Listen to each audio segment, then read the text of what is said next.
Hey everyone, welcome to the video. This one we're going over the iRacing Pro Invitational Series at Bristol, and I actually love Bristol, so I'm pretty excited this is the first iRacing contest they are doing, and Draftkings really beefed up the contest. I was hoping they'd put out some iRacing contests available. I was not expecting these kind of contests. We're talking 100,000 to first in the $10 150 max contest. They got the mini max on there, they got the 20 maxes, they got the single entries. They pretty much have every single thing that we usually have for the regular NASCAR races. So I'm pretty excited. I thought I'd do a video for this because I feel like people are going to want to play it. So I found as much numbers as I could on the internet, and I'm not some DFS expert on iRacing. I would say no one really is. I've never iRaced before, but I did watch the past two iRacing races. I've learned a lot about it the past two weeks, and it's pretty fun actually. It's not going to be the exact real thing. I mean, obviously Timmy Hill would never be this good in actual NASCAR, but they're running on fixed setups. They all have the same setup, so it's not really about what kind of equipment they're in. They're all in the same equipment technically. I know different drivers have different sim rigs. Denny Hamlin's got like a spaceship, and I know the one guy just has a laptop and a steering wheel, which is actually close to what Timmy Hill has. But it's all about experience here, the hours they put in practicing on the sim. So I'm going to be breaking that down as best as I can possible for you guys. I'm going to do a little preview of the race, how the setup's going to be, and then we're going to go from there. I mean, really, I don't know too much about this, but I do love NASCAR DFS, so we can apply some of those strategies into this. And we're all new to this, so we'll walk through it together, and I guess we'll learn as we go. And hopefully this keeps on going, and we can just get more sample sizes. Because we only have a 2-race sample size for the Invitational Series, so these numbers can be very skewed, but we're going to do our best here. But before we continue, as always, if you guys could just leave a like, and really just leaving a like, I know it's something super small and simple, but it really helps me out. My last NASCAR video, I think, got almost 400, and just leaving a like, it boosts my engagement. It makes YouTube recommend my video to other people, makes more people see it, and obviously the more people see my videos, the better it is for me. So I do appreciate all of you who leave likes, and if you're new to the channel, please hit that subscribe button. It really helps me out. Really appreciate it. You can also follow me on Twitter. I'm at Pennell16. I would recommend following me on Twitter for a couple of reasons. One, I want more followers. That's pretty simple. And two, I know a lot of you probably don't know exactly where to look for good NASCAR information from beat reporters. Well, I do, so I try to retweet as much information as I can possible that's important. And I'll tweet my own stuff out as well. If you want to hit me up on Twitter, you can feel free to do so. If for some reason you want to follow me on Instagram, it's more of a personal account. But if you want to, I'm at CPen16. And I do have Patreon content, but I wouldn't say this is really something I would promote on Patreon too much. I do have my spreadsheet on there, but I'm not going to be doing any advanced projections and stuff like I do for regular NASCAR, NBA, MLB, whenever that comes back up. So, I mean, I wouldn't really sign up for this, but it's on there if you want it for some reason. And also on my Discord, where you can ask me as much questions as possible. Now, I think that's enough plugging myself and intro. We could probably get right into the video. Hopefully I don't stutter all over the place, because again, this is my first iRacing video, so I'm going to try my best here for you guys. So just bear with me. But first off, we should probably do the preview of this race. So just make sure you guys can see that. So this is the Bristol Pro Invitational. I didn't really know what else to call it. I mean, if you're watching the race, it looks pretty darn realistic. You guys probably won't be able to tell the difference too much. If you've never watched a NASCAR race and you're just playing iRacing, you might not even be able to tell that it's fake at some points or virtual. So it's actually very realistic. They scan the tracks. Every little bump, pebble, and rock is on the track. It's as close as they can get to real. Like, I know they have the Madden sims, and I think they have the baseball sims over at FanDuel. It's not just some video game like NASCAR Heat 4. It's what they do to practice for real races. It's there's a lot of money in it for the sim rigs for some people. I mean, Denny Hamlin's got an absolute spaceship, but that's besides the point. But yeah, Bristol, it's a very small track. We're at Bristol Motor Speedway. It's a very short, steep oval track. Very steep, very, very small though. It's only a half a mile in length, more like 0.53, but it's a half mile just to keep it simple. They're only doing 150 laps. Now, if we're talking real NASCAR, we're talking 500 laps, which would be a big dominator race where you want like 2 to 3 dominators in every single lineup. Only 150. Again, it's iRacing, so it might be it's going to be a little tricky, but I don't think you have to play 3 considering there's 150. You could play 1 to 2, but yeah, only 150 laps, which means there's 112 8.5 Dominator points available. So yes, we're going to absolutely want 1. I mean, you could put in 2 as well. 3 might be pushing it. We might want to focus on some place differential guys because, again, it's not a video game, but sim racing on a very small track. I believe the first race was at Homestead. We saw so many cautions. I have to believe there's going to be quite a bit of cautions on a very small track. I actually got a quote from William Byron. I believe he said he expects a lot of bumping and banging. Could be a lot of cautions. I actually personally think there will be a lot of cautions. And because, a lot of these drivers, half the field, they're not as experienced in iRacing. So I feel this could be a mess. It could be a caution fest. So if you do think it's a caution fest, you might want to focus more on place differential. But the problem is we don't know where the guys are going to qualify before we make our lineups. And that's what's going to be a little bit of an issue here because they're going to have 2 50-lap heat races starting at 1 o'clock. And the problem is DraftKings contest locks at 1 o'clock. So what? Yeah, we don't know. So it's if you guys played NASCAR for the duels, they had the duel races where they're kind of like heat races. And how they finish is where they're going to start on the real race. So I'm assuming it's like the same concept here. But the problem is we had the dual races a few days before the actual 500. This time, we don't know. So my best guess would be the more experienced guys probably more likely are going to finish high in those heat races, which means they're going to qualify higher. And the guys that are less experienced probably going to start further back would be my best guess. Again, anything can happen in those heat races. Some of the best guys might just wreck out. Like, let's say William Byron starts 40th. Yeah, it's going to be one of the best plays on the slate. But again, I have no way of knowing that. So it's kind of like a randomness factor to it. So I'm not saying blow all your money like you usually would for NASCAR DFS. I'd play light. We'll figure it out. Hopefully we can keep these contests going. We'll get more experienced as time goes on until real racing comes back. But yeah, after they do the 250 lap heat races, there's going to be a 150 lap main race. And yeah, I have some notes here, so I'm reading. And they all have fixed setups. Like I said, I think I said that earlier. So yeah, it's pretty much the preview. And now, as you can see, I made a driver log of the 2 races we've had already. But let's get into the main sheet here. And I'll do my best to go over every single driver. All right, so let's start with Timmy Hill. He's the most expensive driver. He comes in at $10,700. He actually won last week's race. And the guy's setup is very, very simple. I believe he just has a steering wheel hooked up into either computer or laptop. But it's a very, very simple setup. But he has so much experience in iRacing. I want to say he's got thousands and thousands. I think he has almost about 10,000 hours of iRacing experience, a ton of wins. So he's very seasoned in this. And again, guys, I know if you follow regular NASCAR, this guy's like usually the worst driver because he's an absolute trash equipment. But Timmy Hill, he's out here to make a name for himself. Not a lot of people know who Timmy Hill is. Obviously, last week he won the race, so more people do now. But he has much incentive to win this race. He's a low-name driver. He wants to put his name out there, and what better time to do so than during this coronavirus when there's absolutely no sports on. So Timmy Hill, I obviously think he's a tremendous option. I wish I knew where these guys were going to be starting so we could know our Dominator's situation better, but I don't. I have to imagine he's going to start up near the front. From the past 2 races, he has an average start of 8.5, average finish of 2, which is the best out of all drivers. 6.5 average place differential, does have a win, 22 laps led, and 2 top 5s in the past 2 races. If we head over to the driver log, just make sure you guys can see this. So Timmy Hill at Texas, which was last week, he started 10th, finished 1st, had 9 laps led, and 57 DraftKings points. And then if we look at the first race, he started 7th, finished 3rd, 13 laps led, and 48 DraftKings points. So both races have been very, very good for Timmy Hill. I would expect pretty much a similar performance for him here, unless, of course, he wrecks. And again, I cannot project wrecks, and I think the wrecks are a little bit more havoc in iRacing because it can collect a lot of cars. Computers can glitch too, guys. A computer can glitch, and you're just done at that point. So I think my screen keeps flickering back black. I'm not sure why. Maybe I should pause this really quick and figure that out. I'm not sure why. But anyway, Timmy Hill, very, very good iRacer. Tons and tons and tons of hours of just logging laps, which is the most important thing about iRacing. So yeah, Timmy Hill, if you want to make him a staple of your lineups, feel free to do so.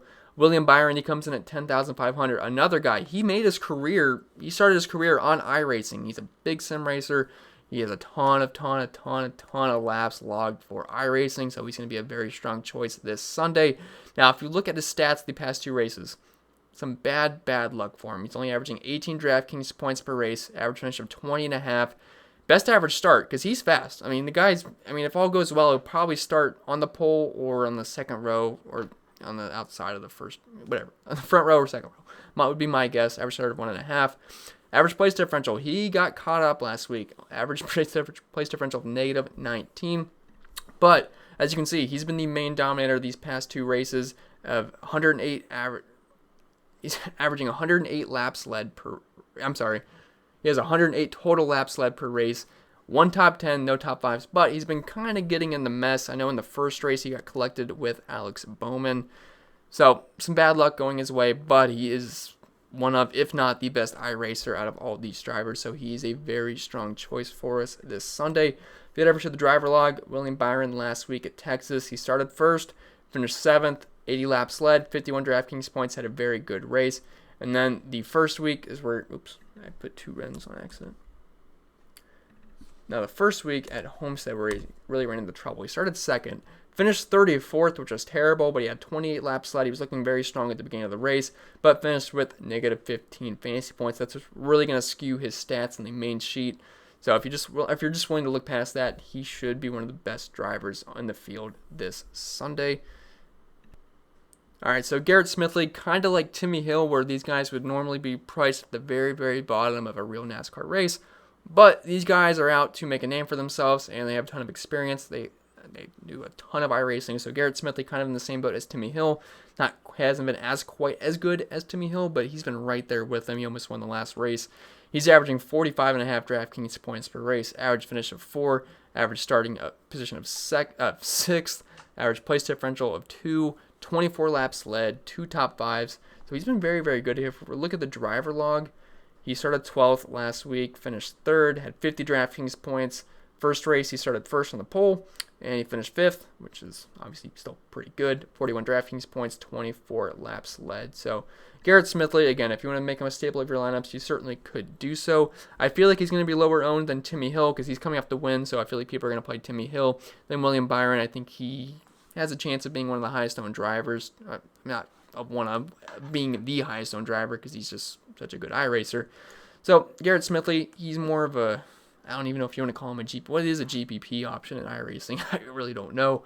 But I feel like he'll be lower owned than Timmy Hill and William Byron. Now, I'm looking at my screen right now, and it keeps flickering black on my recording system. Hopefully, it's not doing it for you guys. If it is, I'm sorry. But I can't fix it. But Ryan Preece, he comes in at 10K. So, from what I know, I don't believe he's as seasoned of a iRacer as guys like Timmy Hill, William Byron, Garrett Smithley. Now, the 2 races, though, he's been pretty good, averaging 45 DraftKings points per race, average finish of 5, 10 average starting position, average place differential of 5, 8 laps led, 2 top 10s, 1 top 5. He's very expensive, though, at 10K. Now, again, I don't know too much about iRacing, but I feel like he's not as good in general as Timmy Hill, William Byron, Garrett Smithley, Dale Jr. I'd probably take Alex Bowman, Denny Hamlin, Parker Clay. So I feel like he's in a bad price point for him. So it feels weird to say I'm going to fade anybody. I wouldn't recommend just a full fade anybody because, again, I have no idea where people are starting. Say Ryan Preece starts in the very back. Yeah, he's going to be a good play, but I have no idea. So if you want to play Ryan Preece, you can do that. I mean, he's been very strong the past 2 races. If we look at the driver log, last week he started 7th, finished 2nd, had 8 laps led, 49 DraftKings points, pretty darn good. Then the first race he started 13th, finished 8th, didn't lead any laps, but had 41 DraftKings points. So he's been fine. I feel like I just want to play William Byron, Timmy Hill more, and probably Garrett Smithley, but again, I have no idea where these guys are going to start, so it's kind of a guessing game on that part. But Ryan Preece has shown some pretty good ability the past 2 races. So I don't hate him, but I don't like the price point that much.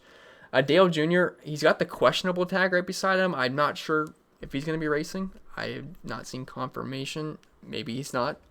I honestly don't know. But if he is racing, well, I'm sure we'll figure it out by the time Sunday rolls around.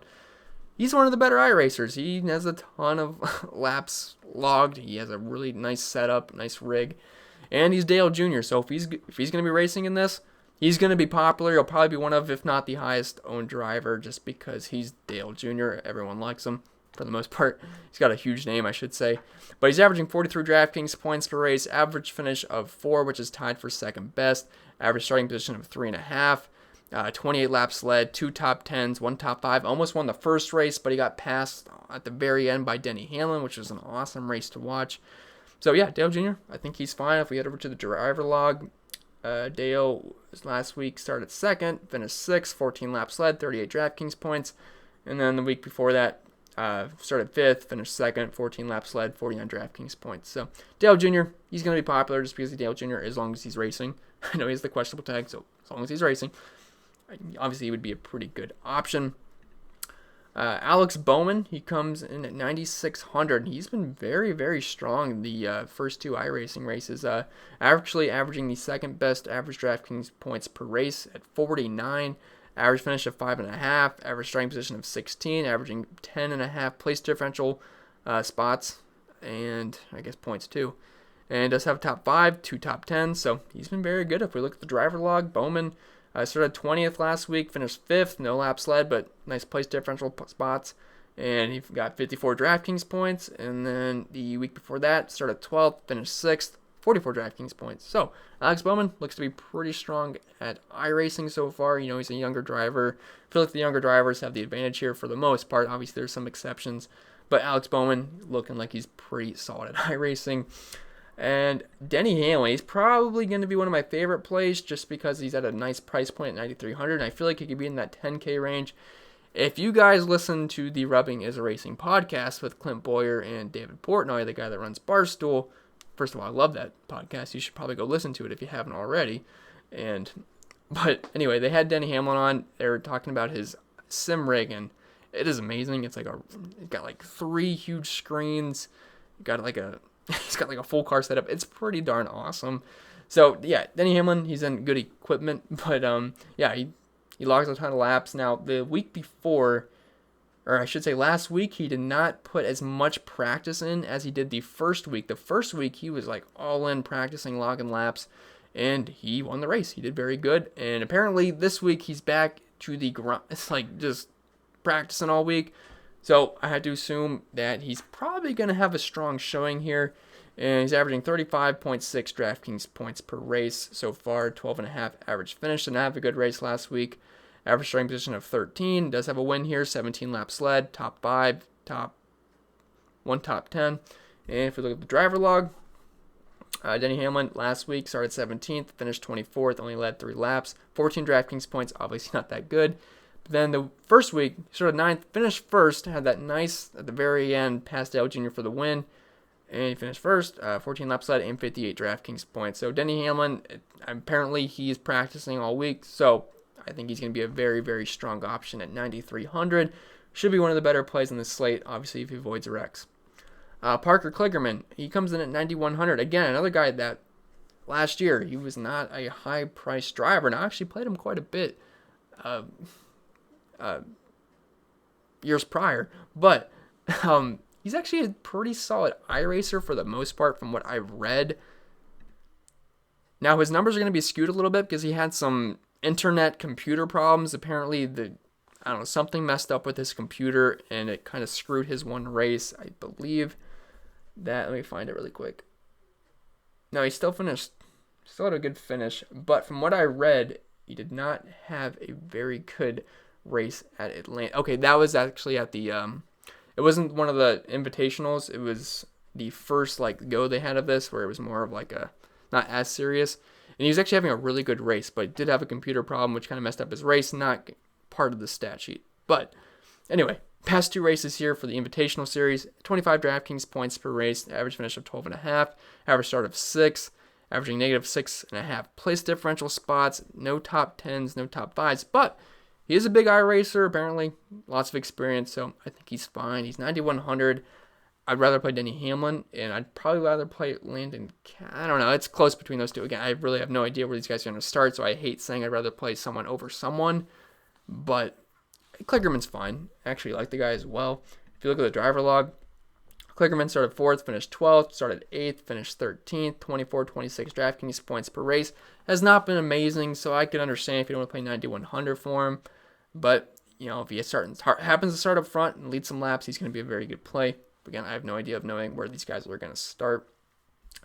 Right below him, we have Landon Castle, who actually is pretty good at iRacing. He comes in at 8,900. I like the price point for him as well, and he's been pretty good. 35.5 DraftKings points per race, average finish of 8, average starting position of 7.5. Does have a top 5. Obviously, will have a top 10 as well. If you look at the driver log, last week he started 5th, finished 4th, 41 DraftKings points. Then at Homestead, he started 10th, finished 12th, and had 30 DraftKings points. So Landon Castle, I do like him quite a bit. He's been putting some practice in this week and been doing pretty well from what I've read. So Landon Castle, I think he's fine. And if we go back to the main sheet, we have John Hunter Nemechek. He comes in at 8,700. Has not been absolutely amazing, only averaging 19.75 DraftKings points per race, average finish of 19, average starting position of 12.5. But I did lead 10 laps, and if we look at the driver log, Nemechek did finish 8th last week, which is good. And then the first week was horrendous for him, which kind of skewed the stats a little bit. Did score 34 DraftKings points last week, but only 6th the week prior, which made his stats look pretty gross in the main sheet. Finished 30th. As long as he can avoid some trouble, I think he should have a pretty solid race. The price isn't too bad. So Nemechek, I think he's fine. I don't really have too much to say about these guys because, again, it's just iRacing, but I think he's okay. Anyway, Matt DiBenedetto, he comes in at 8,500. Actually been solid. 34 DraftKings points per race, average finish of 13, averaging 3 place differential, positive place differential spots. No top 10s, no top 5s yet. But if we look at the driver log, Matt DiBenedetto, 38 DraftKings points and 30 DraftKings points. Has finished in the top 15 both times, positive place differential both times as well. I don't expect him to make too much of a splash in this race, but in real life, Bristol, he's good at Bristol. He actually won me the Chrome Horn at Bristol. I believe it was last spring race. So Matt DiBenedetto, I don't know, maybe that translates to the iRacing a little bit. Hopefully he's been practicing. I don't know if he has been or not. It'd be nice if he was. I wish I could. Maybe we'll get some more news on that. But Matt DiBenedetto, I think he's fine. Not someone I'm going to go out of my way to force jam into my lineups like I will with William Byron, Denny Hamlin, Alex Bowman, those kind of guys. I already said that. But he's fine if you have the salary. All right, below him we have Michael McDowell. I got to be honest, I don't know too much about Michael McDowell when it comes to iRacing. Only averaging 29 DraftKings points per race so far. Average finish of 18.5. Average start of 22. So maybe if he starts around there, I think that's fine. But had 4 laps led. No top 10s, though, if you look at the driver log. He started 11th in the last race, finished 14th, which isn't too bad, but he had negative place differential. It's not going to cut it. We only had 28 DraftKings points. But at Homestead, he started 32nd, finished 23rd, 30 DraftKings points. It's fine. He's a little expensive, though, I will say that. So I don't know if he's really going to fit your lineups too much because there might be a little bit top-heavy. So McDowell, not someone I can see having too much exposure to. Right below me, we have Eric Jones. He comes in at 8,100. It's been all right. 36.5 DraftKings points per race. Average finish of 15.5. Sorry to pause my screen really quick. But Eric Jones, he's been okay. Averaging 8.5 positive place differential spots. Does have a top 10. Let's see. If we go to the driver log, Eric Jones, he started 22nd last week. Finished 21st. Not great. But the first race at Homestead, he did great. Started 25th. Finished 10th. Almost had 50 DraftKings points. I don't know. Eric Jones, he's actually good at Bristol in real life. So, I mean, he's one of the guys I usually target a lot at Bristol. But, I mean, you can't really just translate it, what they do in real life, onto the real race track. Because, some of these guys just don't have the same experience as the other guys. But Eric Jones, good in real life here. Not totally sure how he's going to be at iRacing. If he's done any practice this week, I'd love to find out. I was trying my best to find all these guys' stats throughout the week that they've done this week, but I just could not. But Eric Jones, good here in real life, like I said. Hasn't been too bad so far in iRacing, but I'm not expecting him to win the race or anything. Bubba Wallace, he comes in at 7,900. Not too bad so far. 35.5 DraftKings points per race. Average finish of 16. Averaging 7.5 positive place differential spots per race. Does have a top 10 here. I also should mention that the drivers get 2 resets. And if you guys don't know what resets are, so when you go down pit, so say you get absolutely smashed in a wreck. You don't just, nothing happens to your car. You get damaged, so you have to go down pit road, but you can full reset, get a clean car. You get 2 of those. I believe last week there was only 1, so you'd have to drive more conservative. I feel like this week, since they have 2, things could get crazy because drivers are just going to go all out. And again, half these guys aren't experienced, half these guys are experienced. So I expect a lot of wrecks. I do. I mean, I'm not totally sure, but if I had to guess, I mean, with 2 full resets, there's no like scare of ruining your car and you're done for the race like there is in real life. So, I mean, I wish I knew who was starting in the back because it'd be really helpful to know because we could probably stack the back and maybe get a dominator. But yeah, not having that information is kind of really sucky. But anyway, I forget why I even started talking about that. But Bubba Wallace, let's see, if we go to the driver log, started 29th last week, finished 25th, 23 DraftKings points. Homestead, though, was very good for him. Started 18th, finished 7th, 48 DraftKings points per race. So sorry I can't really go too in-depth on these guys. I mean, it's our first iRacing DFS contest, so can't really go too far in depth here. But Clint Boyer, 7,800. I love Clint Boyer. I find him very funny. He's an entertaining guy. He's one of the hosts. He's like the in-car host, whatever you want to call it. Like, so he's kind of just there to have fun, pretty much. He's got to entertain the audience. Now, he actually did not do too bad last week. Now, I know he's got some bets going on with the guys on the podcast, and, you know, Dave Portnoy's giving him a lot of crap for kind of sucking. But he actually didn't do too bad last week. He started 15th, finished 11th, got 37 DraftKings points. And then the first race, he started 11th, finished 16th. I don't expect him to set the world on fire, but I feel like he'd probably finish around, I don't know, maybe around 10 to 15. But I will say, Bristol, very good track for him. He was one of the guys that won me the Chrome Horn last spring. I had Clint Boyer in there, Matt DiBenedetto, Ty Dillon, Joey Logano, Ryan Blaney, I think. So Clint Boyer was in that lineup. He's very good at Bristol. I target him pretty much every time we go to Bristol. But again, you can't translate this to real life. And he's not a huge iRacer. I know he's been picking it up since there's nothing else to do. And I don't know. He's kind of just there to entertain the audience. But Clint Boyer, he's okay. The price isn't too bad, $7,800. And I know he'd love to do good for the podcast just to give it on Dave. So we'll see. Maybe there's some extra added motivation there as well. Kyle Larson, 7,600. So apparently he was a big iRacer back in the day, like quite a few years ago. Hasn't been iRacing as much. And that kind of shows. As you can see, he's only averaging 22.5 DraftKings points per race. Average finish of 21.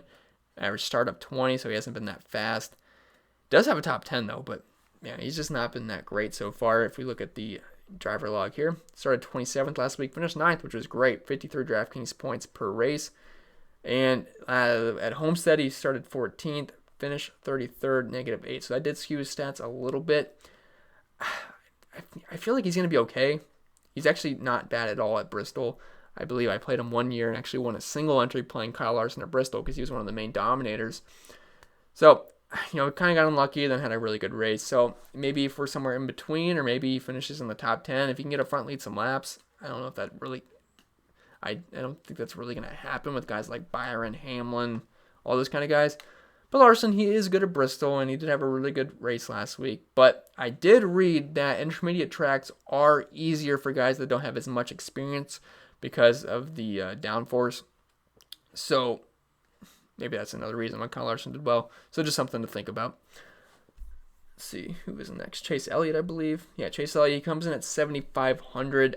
Apparently not that big of an iRacer, but he's okay, 7,500. He's cheap. I feel like he'll be popular just because it's Chase Elliott and he's cheap. But apparently not too big into iRacing. Averaging 24.12 DraftKings points per race. Average finish of 22. Did lead 1 lap, but no top 5s, no top 10s. If you look at the driver log, started 28th, finished 20th. Started 20th, finished 24th. 32, 16. Not that strong for Chase Elliott. Bobby Labonte, he's just here for a good time, basically. I'm not even sure why he's in here. But 7,200. Finished 30th. I'm sorry, averaging 30. DraftKings points per race. Average finish 15.5. He doesn't really have much to race for here. It's not like he's trying to make a name for himself. He already did that. So I feel like he's just going to cruise around. I don't know. Maybe he's a good cash game play because he's not going to be too aggressive. He's there. He's there. But yeah, 17.5 average start. No top 10s, no top 5s. If we look at the driver log. Finished 13th last week, 24 DraftKings points. Then finished 18th the first week, 37 DraftKings points. He's probably going to finish around 15th if I had to guess. If he's starting up front, that's going to be bad. If he's starting in the back, it's going to be good. Again, wish I could tell you guys, but hey, price isn't too bad for him. Joey Logano, not a sim racer by any means. Probably not someone I'm going to have too much interest in. He only ran one race so far, but he just doesn't have the experience the other sim racers do. Like, real life, the guy's great. He has 2 wins already for the Cup Series, but he is not a big iRacer. But he didn't do too bad the first race. He finished 15th, averaging 33 DraftKings points per race in that race. He got 4 positive place differential spots. He's just not a big iRacer. He's good at Bristol. Like I said, he was in my winning lineup the one year, but I mean, I'm not even sure if he's been practicing much this week. Again, I wish I knew that if he was or not, but I like the price on him though, so that's not too bad, but I just don't see him having too strong of a performance. And then we get into the 6K tier. We got Kurt Busch. He comes in at 6,900. Again, he is not a big iRacer. We're getting into the lower tier guys, so most of these guys are not big iRacers, nor are they very good at it. Kurt Busch, he's having an average start of 30.5. If he can keep that average start down there, that's not too bad because he's going to probably move up unless he's one of the first guys, uses all of his resets and just crashes out. Average finish of 22.5, averaging 8 positive place differential spots, does have a top 10. If you look at the driver log here, Kurt Busch, he finished 10th last race, which is great. Started 30th, had 54 DraftKings points, and then in the first race, started 31st, finished 35th, 5 DraftKings points per race. If he can start in the back like he has been doing, that's going to be pretty good because I feel like he could probably get at least get a top 24 unless he wrecks out early. So Kurt Busch, he's okay at that price tag, but he's not a big iRacer, which is definitely a problem. Daniel Suarez, apparently his dog jumped on his lap and made him almost try to wreck someone. Again, that's another thing that can happen in iRacing. Dogs can jump on laps, computers can glitch, internet can go out. I don't know what else can happen. You spill your drink on your laptop. I don't know. A lot of variables can happen. But Daniel Suarez did not do well in the first race. He had negative 13 DraftKings points, finished 33rd, started 9, so massive negative place differential. So Suarez, I don't know, not really someone I have too much interest in. Ty Dillon actually is good at Bristol, and he's not been too bad iRacing either, averaging 35 DraftKings points per race, average finish of 17.5, averaging 8.5 place differential spots, been starting in the back, average finish of 26. If you look at the driver log, he started 24th and 28th, finished 16th and 19th, 36 and 34 DraftKings points. I feel like we can see something similar here at Bristol. So not someone going out of my way to play, but we're definitely going to need some cheaper drivers. So Ty Dillon, I guess, isn't the worst driver in the world. And I actually like his price quite a bit. So Ty Dillon might be one of the stronger cheap guys in this field. Kyle Busch, it's crazy to see Kyle Busch all the way down here at 6,500. The guy's usually around the 12K price range when it comes to real life. But Kyle Busch, not that big of an iRacer. Now, I do like the price on him, so it can make him a pretty decent value. I feel like he will be popular just because it's the name Kyle Busch, and he's very cheap, and I totally get it. But has not been good, averaging 24.5 DraftKings points per race, average finish of 23, average starting position of 26.5. And honestly, I just feel like he doesn't care. I mean, why would he? I mean, I get it just to put a show on for the fans. I know he's been practicing, but he's Kyle Busch. I mean, this really doesn't gain him too much besides, I don't know, iRacing pride, which I'm not even sure he cares about too much about. But I do like his price point, and if he can just finish the race, he'll be fine. He's very, very good at Bristol. He's the man here. He's a guy you usually target in real life, but not been strong so far. Average starting position of 19, 34. I'm sorry, not average starting. He started 19th in the last race, finished 17th, 29 fantasy points, then started 34th, finished 29th. I know I believe he wrecked in that race, and then he had 20 DraftKings points. So Kyle Busch, not someone I'm in love with, but I do like the price point. I will say that. Sorry to pause really quick. My girlfriend just got here, guys. Say hi really quick. But anyway, I believe we just got done talking about Kyle Busch. So Ross Chastain, he comes in at 6,400, and I actually don't hate the play just because of his price point. And again, we're going to need cheap guys because we're going to fill in. We're going to want to use our lineups with guys like Denny Hamlin, William Byron, those kind of guys, Timmy Hill. So we're going to have to dig a little bit deeper. But Ross Chastain is not the worst iRacer in the world, and I like the price point. Hasn't been amazing so far, averaging 26.5 DraftKings points per race, average finish of 18, average starting position of 18.5. Pretty much been finishing where he's been starting. If we look at the driver log, he started 33rd in the last race, finished 22nd, 33 DraftKings points. I started 4th at Homestead, finished 14th, which isn't bad, but he started 4th, which made it bad. He only had 20 DraftKings points. So Chastain, I think he's a good salary relief play. Brad Keselowski comes in at 6,200. He just announced a little bit ago he's going to be racing, and he's kind of like Joey Logano, where he is not a big iRacer. I don't expect too much out of him, but now that he's racing, he's only 6,200. I feel like he's going to be a decent punt play just because of his price point, and it's Brad Keselowski. But again, not a big sim racer like his guy Logano. He started 30th that race, finished 25th, and really no reason to go over the driver log. So yeah, Keselowski and kind of Ryan Blaney, again, not a big sim racer. I believe he spotted Chase Elliott for the first race, if I remember correctly. Then he actually ended up racing the next week, and apparently something with his Wi-Fi connection doesn't let him race. I believe that's why he didn't race the first time. But it was something weird. But he is really cheap. But again, not a big iRacer. Finished 27th that race, and really nothing else to talk about for him. Chris Buescher, he's cheap, and he's okay. Only averaging 70.5 DraftKings points per race. I know that's not good, but he's also cheap. And again, we need cheap guys. He's not my preferred cheap play, but I don't know. I mean, if these guys are starting in the back, I mean, I think they'll be fine. At Texas, he finished 18th, started 18th. Then Homestead, didn't have a good race, started 21st and finished 28th. So I don't know, Buescher. I mean, if he fits your lineup at the end, whatever. Just hope he finishes the race, avoids the wrecks. And I believe he was one of the guys that was running really well at Bristol in the spring race, but he ended up having a tire go down. This is in real life, so it kind of skewed his stats at the end, but he's okay. Ricky Stenhouse Jr., not been too bad so far. Average starting position of 32nd, so he's been getting those place differential spots, averaging 10 place differential points per race, average finish of 22, average DraftKings points per race at 32. And if we look at the driver log here, started 31st and 33rd, finished in the low 20s here, 29 and 35. If we can do something similar, we'll take it. So Stenhouse, don't mind him at all. Christopher Bell. So from what I've read, he's actually a decent iRacer. He has quite a bit of experience. So the numbers look pretty bad. If you look at the driver log here, he started 14th, finished 34th, negative 10, started 27th, finished 26th. Apparently he's even getting into some big trouble here.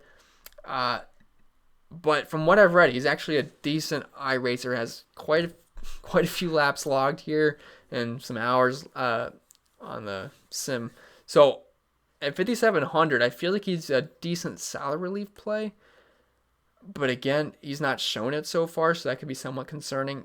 But apparently he's got an edge on the field from some of these oldsters in here. So Christopher Bell, he's cheap. I don't hate it. And apparently he's got some experience on this, so I don't mind Christopher Bell. Tyler Reddick, he has one race, and he finished 28th, started 13th, so he's averaging 1 DraftKings points per race. Again, 1 sample size to go off of. I mean, I like the price point. I don't think that's bad at all, but not someone I'm going to be overly in love with. Jimmy Johnson, he's 5K. He is straight trash at iRacing. The first race at Homestead, Jimmy sucked. He was laps down. He was wrecking the field. He looked terrible. And I think at one point his computer glitched, but he was not having a good race. He looked awful. Again, Jimmy Johnson, one of the best NASCAR drivers of all time. Sim racing, it's a whole different ball game. He was awful. Obviously, he's gotten some more laps in, so he's going to be a little bit better. If you look at the driver log, he finished 19th last race, which is a big improvement from Homestead, where he finished 31st, 17 and 31 DraftKings points. I like the price point. I don't think it's too bad, but the problem is he is not good at iRacing. So Jimmy Johnson, he's probably going to have some ownership just because of his name and that price, but if you want to fade him, I totally get it, because he's very bad at this, and I don't really think he cares too much about it. He's probably out biking 40 miles like he usually does instead of practicing iRacing. So Jimmy Johnson, if you want to fade him, totally get it. And Austin Dillon, he's 4,900. He has sucked both races as well. He's not a big iRacer at all. So another guy you can probably feel comfortable fading. And I don't even like Austin Dillon, so I love being able to say you can fade Austin Dillon. Not saying you should full fade him, because if he ends up starting dead last and he finishes like 25th, yeah, he's going to be a good play, but we have no idea. So Austin Dillon, if you look at the driver log, does have 2 races. Started 8th, 29th, started 24th, 27th. Just been very, very poor races so far. So and I actually have this as well. Homestead, 9 cautions, 11 lead changes, 6 leaders. Texas had 5 cautions, so a little bit more tame. 14 lead changes, 9 leaders. I feel like Bristol is going to be a little crazy. I think we could easily get into double-digit cautions. So, I mean, that's pretty much all I can say. Hopefully, it's pretty much going to be it for this video, guys. Hopefully, it was helpful. I have never done iRacing DFS before. Neither has anybody ever. So hopefully I was at least of some help. Hopefully I offered you some knowledge. I put the numbers out there for you. I kind of just talked through it with you guys. I know it's not the same thing as real NASCAR racing, but it's all we got until this virus goes away. From the reports I've been reading, I think NASCAR wants to start up around Memorial Day weekend, starting off with, what was it? I believe Charlotte. And I've heard that we're going to have midday weekday races, and then double headers on the weekend for some weeks, which is going to be a heck of a time for me doing content, because I got to do articles, videos, man. And they're probably going to have same day qualifying for some of them, so that's going to be a mess, but we'll get through it. Hopefully it comes back around Memorial Day weekend. I mean, that might just be pressing our luck, but fingers crossed. I want sports back. I know you guys do too. I've been so bored with no sports. I've been playing Call of Duty pretty much all day, every day, so yeah, that's pretty much it. Hopefully this video was helpful. Again, never done anything like this before. Hopefully it's fun. If it's not, oh, I don't know. But we'll get better at it as the weeks go on until road racing gets back. So, it's going to be for the video, guys. Hit that subscribe button. Leave a like. Follow me on Twitter. Yeah, pretty much it. See you guys in the next video. And, I don't know, stay safe.